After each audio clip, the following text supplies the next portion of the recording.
Today, I'm going to be talking about Watson and Crick's DNA model.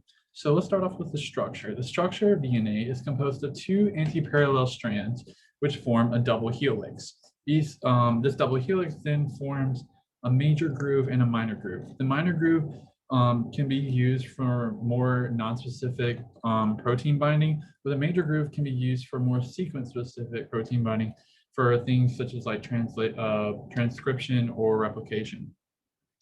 The DNA is made up of nucleotides, and these nucleotides are made up of a phosphate backbone, nitrogenous bases, and ribose sugars. DNA can also be right-handed or left-handed, depending on what type of DNA you have. This DNA over here to the left, if you just look at the backbone, and as I draw this arrow, it's going up and to the left. That means this DNA is left-handed DNA or Z-DNA. So now as we take a look at the nucleotide. Nucleotide is composed of a ribose sugar, a phosphate group, and a nitrogenous base. The nitrogenous base is connected by the glycosidic bond at the C1 prime carbon. The C2 prime carbon usually has a hydroxyl group in RNA, but in DNA, it's a deoxyribose sugar because we don't have that hydroxyl group at the C2 prime carbon. The C3 prime carbon is important because that's where the synthesis of nucleotides occurs in when DNA polymerase and RNA polymerase, form those strands of RNA and DNA.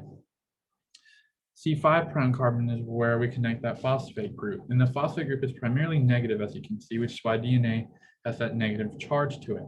These are the bases that are found in DNA, which are cytosine, thymine, which are pyrimidines, and guanine, adenine, which are purines, which highlighted in yellow are where those hydrogen bonds occur between cytosine and guanine and between thymine and adenine.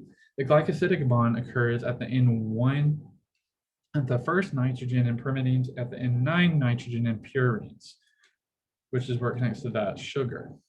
So when we talk about the stabilization of DNA, it's between two forces, which is hydrogen bonding and hydrophobic effects.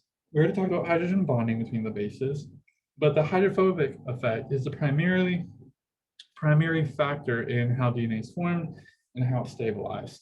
The phosphate backbone is negative, and the spaces inside are very hydrophobic, so they will want to stay together, and they will use that force to stay together and be stabilized, where in an environment with the salt, the DNA will be most stabilized because that phosphate backbone won't be repelling each other. It'll be interacting with the positive ionic salts if it's in that kind of solution.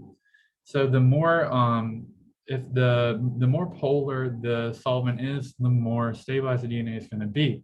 As you can see in this melting curve, the melting temperature increases, which means it's more stabilized in a more ionic solvent, or a solvent that's more polar.